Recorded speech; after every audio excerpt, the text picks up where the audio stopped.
Okay. We had to, there were two, three things which were happening today. The first is, of course, the background music and the songs of this film were so loved by the people. And we wanted to give a musical evening to all our viewers, our listeners.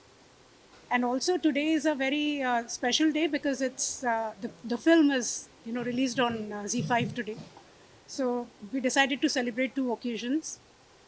And whenever a very typical music launch is planned, you normally only hear the songs from the film.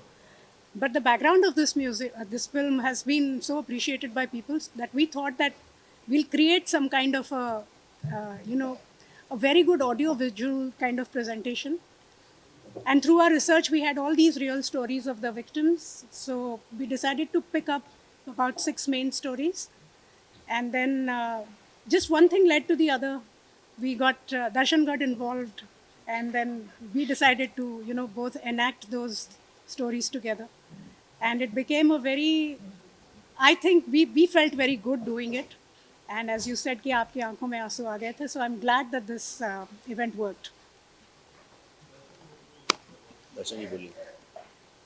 हाँ, मैं बहुत सौभाग्यशाली मानता हूँ अपने आप को कि मुझे आज यहाँ मैम के साथ पल्लवी जी के साथ स्टेज शेयर करने का मौका मिला। बड़े दिनों बाद मैंने कोई शो किया है। जब विवेक जी ने मुझे बताया कि इस तरह का प्लान है, हमारे पास बहुत कम टाइम था, फिर भी हमने कहा कि हम करेंगे क्योंकि ये हमारी फिल्म से रिलेटेड है और ट्रू स्टोरी पर बेस्ड है, तो ये स्टोरियाँ लोगों तक पहुँचनी चाहिए। बस हमने ये इनिशिएटिव लिया और आप लोगों को पसंद आया, इससे बड़ी खुशी की बात हमारे लिए कुछ और नहीं हो सकती। एक्चुअली मैं इतना बिजी हो गया था, कल हम लोगों ने डेफ लोगों के लिए फिल्म को एक वर्ल्ड रिकॉर्ड बनाया, पहली बार साइन लैंग्वेज में कोई फिल्म ओटीटी पे गई। और सुबह से मैं इसके रिहर्सल्स में बिज़ी था तो मेरे को ध्यान भी नहीं गया।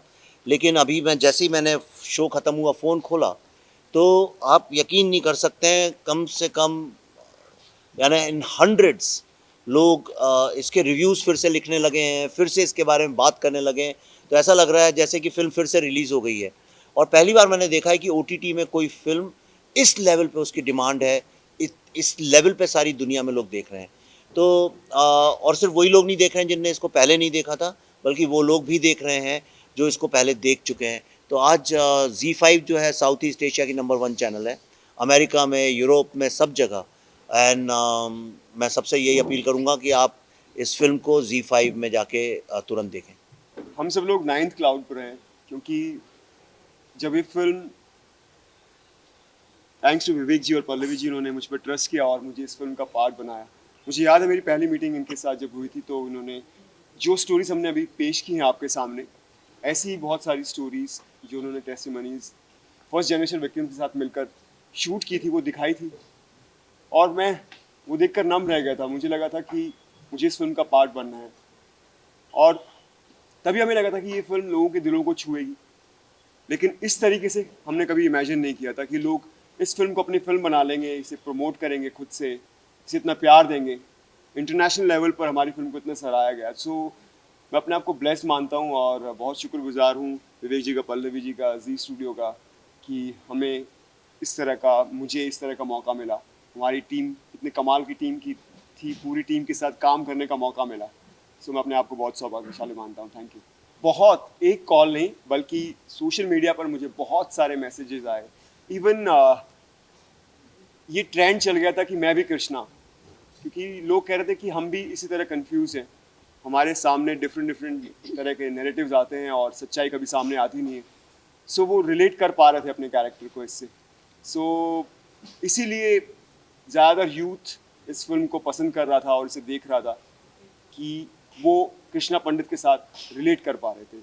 नहीं, ये बैन नहीं हुई है, वो एक क्लासिफिकेशन है। सिंगापुर जो है वहाँ पे अगर आप कोई भी आदमी थोड़ा सा रिसर्च करे तो वहाँ पे फ्रीडम ऑफ स्पीच नहीं है।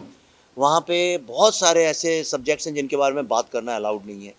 फॉर एग्जांपल LGBTQ इश्यूज़ जो हैं उसकी कोई भी फिल्म वहाँ रिलीज़ नहीं हो सकती। एक फिल्म तो अभी रिसेंटली मेरा ऐसा अंदाज़ है, सुनने में आया है कि बधाई दो, जो एक इंडियन फिल्म थी, उसको भी अलाउ नहीं किया वहाँ पे।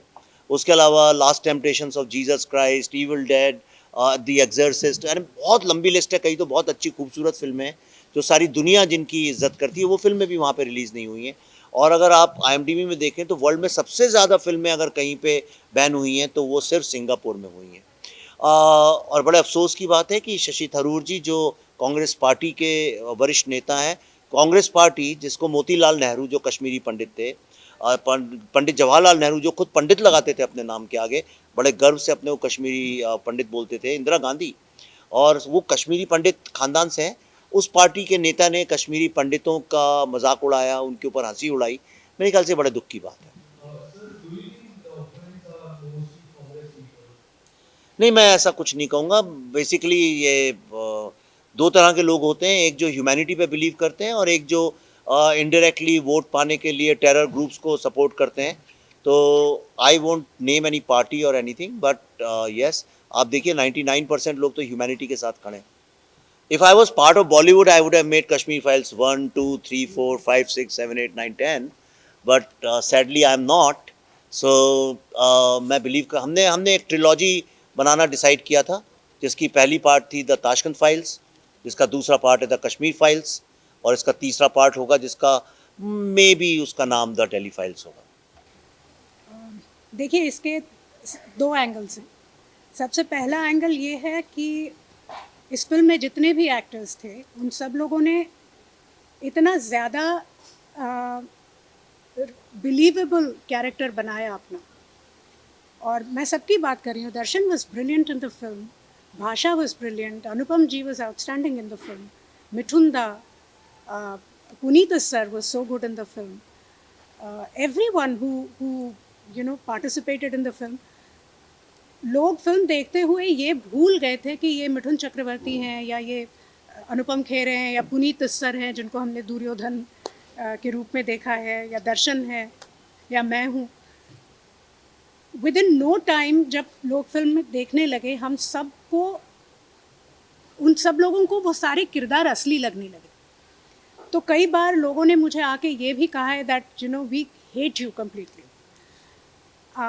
As an actor I think this is a big compliment to me. और जो आपने दर्शन को सवाल पूछा था पहले, जब इस फिल्म के पहले हम लोग US गए थे, जहाँ पे हमने प्री रिलीज स्क्रीनिंग्स की थी, वहाँ पे बहुत सारी यूनिवर्सिटी में यही हाल है। तो मुझे बहुत सारे यंग स्टूडेंट्स मिले और उन्होंने मुझसे कहा कि we have a professor exactly like you. तो इतना रियल किरदार है वो, हर एक किरदार रियल है, एंड आई थिंक मेरा तो बहुत ज़्यादा रियल किरदार है इसमें। तो दैट आई थिंक वाज सबसे बड़ी उपलब्धि हमारी फिल्म की यही है कि कहीं पे कोई एक्टर नज़र नहीं आया, सिर्फ किरदार नज़र आया। और जहाँ तक फिल्म चलने का सवाल है, एक प्रैक्टिकल माइंड जो हमारा था, हमें पता था कि ये फिल्म चलेगी, कितने लोग इसके लिए उत्सुक हैं इस फिल्म को देखने के लिए। लेकिन हाँ, the sheer number that it came on us like a tsunami, वो बहुत सरियल फीलिंग थी। And you use the correct word, we just feel blessed.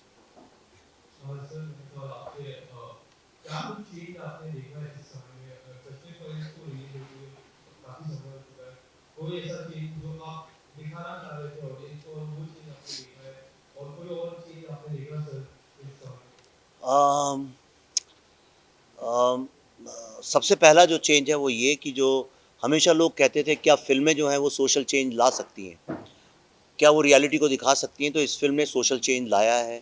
अभी जो हम लोगों ने परफॉर्मेंस किया उसमें मैंने बताया किस तरह से एक पूरी कम्युनिटी हील हो रही है, और यासीन मलिक ने किस तरह से अपने आप को, अपने गिल्ट को माना है, उसने जजों के सामने अपने गुनाह को, टेररिज्म के गुनाह को कबूल किया है।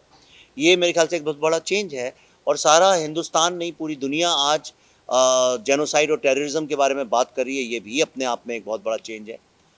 दूसरा जो सबसे बड़ा जो चेंज है वो ये है, हमने हमने और पल्लवी ने जब आई एम बुद्धा अपनी कंपनी चालू की थी, तो एक उसकी जो सबसे बड़ी जो हमारे मैनिफेस्टो में लिखा था वो ये कि audience is more intelligent than us. Bollywood में ऐसा माना जाता है, हमेशा एक अनरिटन रूल है कि ऑडियंस जो है बड़ी डम्ब है, इसलिए हर चीज़ को डम डाउन कर देना चाहिए। हमने उसके अगेंस्ट खड़े होके फिल्में बनाना शुरू किया, और आज उसी का नतीजा है कि आप देखिए इतनी कॉम्प्लेक्स फिल्म है लेकिन ऑडियंस उसको प्यार कर रही है। और तीसरी जो सबसे बड़ी बात है वो है एक्टर्स की प्रतिभा पे पूर्ण भरोसा करना। हमने जितने भी एक्टर्स थे, हमने कभी ये नहीं सोचा कि ये बड़ा है या ये छोटा है, ये हीरो है या सबऑर्डिनेट है। We believed in their competence, we believed in their calibre, और सबको हमने उतनी इज्जत और बराबर से खड़ा किया। और उसका यही कारण है कि आप देखिए, ऑडियंस जब इसको देखती है तो हमेशा एक ही रिएक्शन, ये तो जो लोग इसके क्रिटिक्स हैं उनने भी ये लिखा है कि ये नहीं समझ में आता है कि इसमें किसका परफॉर्मेंस जो है वो ज़्यादा बेटर है। तो ये जो 3 चीज़ें हैं, मेरे ख्याल से ये बहुत बड़ा चेंज है। सर आपने एक रिसेंटली एक पोस्ट किया था मनमोहन सिंह के साथ वो जो अपनी थाने में दूसरी तरह की पोस्ट किया था सर उस पोस्ट से आप क्या मैसेज सोसाइटी को देना चाह रहे हैं? मैं ये मैसेज देना चाह रहा था कि जब हम लोग किसी भी तरह से डायरेक्टली या इनडायरेक्टली किसी भी आदमी जिसके ऊपर टेरर या वायलेंस या किलिंग का चार्ज है, उसको जब बड़े लोग शह देते हैं, हाथ मिलाते हैं, उसके बाद चाय पीते हैं, तो वो चीज़ कॉमन प्लेस हो जाती है। और जो यूथ है उसको लगता है कि ये तो बड़ी आसान चीज़ है, हमें भी करनी चाहिए। मेरा विश्वास ये है कि टेररिज्म को लेके ज़ीरो टॉलरेंस होनी चाहिए किसी भी लेवल पे, चाहे वो इतना हो चाहे इतना हो, उसको टॉलरेट नहीं करना चाहिए।